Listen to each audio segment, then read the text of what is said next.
Holocaust में 60 लाख से ज्यादा ज्यूज मार दिए गए। ये हिस्ट्री का सबसे खौफनाक चैप्टर है।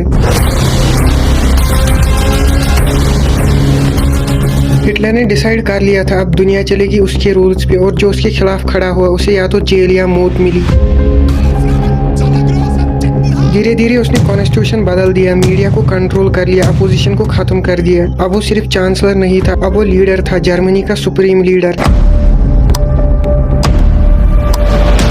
फर्स्ट वर्ल्ड वॉर में एक फौजी बनकर मेडल जीता, लेकिन जर्मनी की हार ने उसका सपना तोड़ दिया। और वहीं से शुरू होती है एक कहानी जो पूरा यूरोप जला देती है।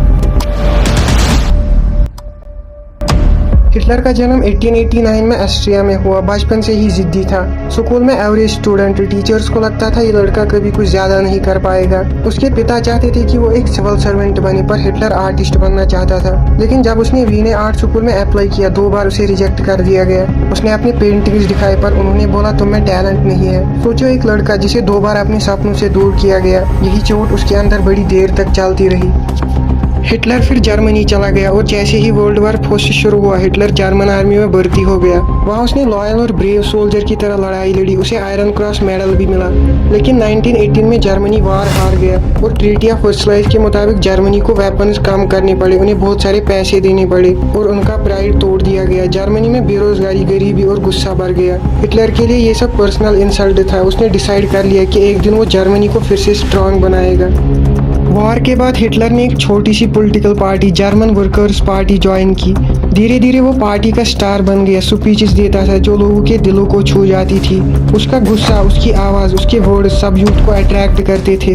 हिटलर ने उस पार्टी का नाम बदलकर नाजी पार्टी रख दिया, और फिर उसने एक सिंबल चुना, स्वास्टिका। नाजी रैलीज में लाखों लोग इकट्ठे हो जाते थे। हिटलर की आवाज़ में उन्हें लगता था कि ये आदमी उन्हें उनका प्राइड वापस लाएगा। 1923 में हिटलर ने बगावत करने की कोशिश की, लेकिन वो फेल हो गया, और हिटलर जेल चला गया। जेल में उसने एक किताब लिखी। इस किताब में उसने अपने प्लान्स लिखे, जर्मनी को पावरफुल बनाने का प्लान, एक सुपीरियर रेस बनाने का प्लान, और अपने एनिमीज को खत्म करने का प्लान।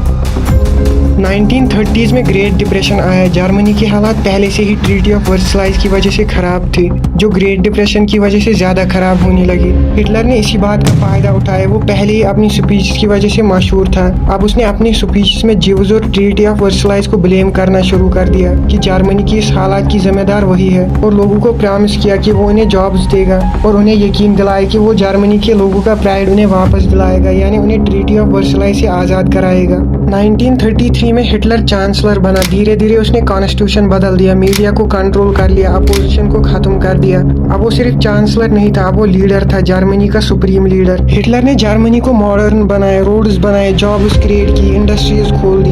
यूथ को नाजी कैंप्स में भेजा जाता था, जहाँ उन्हें डिसिप्लिन और नेशनलिज्म सिखाया जाता। लेकिन उसकी पॉलिटिक्स का एक डार्क साइड भी था। हिटलर ज्यूज को एनिमी मानता था। उसने उनके खिलाफ प्रोपेगेंडा चलाया, उनको घीटोज में भेजना शुरू कर दिया, और बाद में उनके लिए कंसंट्रेशन कैंप्स बनाए, जहाँ ले जाकर उन्हें मार दिया जाता था। होलोकॉस्ट में 60 लाख से ज्यादा ज्यूज मार दिए गए। ये हिस्ट्री का एक खौफनाक चैप्टर है।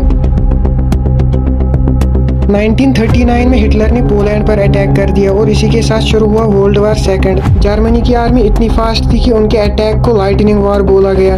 यूरोप के एक के बाद एक देश उनके कब्जे में आने लगे। फ्रांस गिर गया, ब्रिटेन पर बॉम्ब्स बरसने लगे। हिटलर अनबीटेबल लग रहा था। लेकिन हिटलर की सबसे बड़ी गलती थी रशिया पर अटैक। 1941 में उसने सोवियत यूनियन के खिलाफ लड़ाई शुरू की, लेकिन फूड शॉर्टेज और सोवियत की ताकत ने जर्मनी को तोड़ दिया, और इसी के बाद अमेरिका भी वार में घुस गया। अब हिटलर का सपना बिखरने लगा था। 1945 तक एलाइज पावर्स जर्मनी की कैपिटल बर्लिन के अंदर घुस गए। हिटलर अपने बंकर में बंद हो गया। उसे पता था हार अब निश्चित है, और अप्रैल 13, 1945 को हिटलर ने अपने बंकर में खुद ही अपनी जान ले ली। जर्मनी ने सरेंडर कर दिया, और ये था एक डिक्टेटर का अंजाम।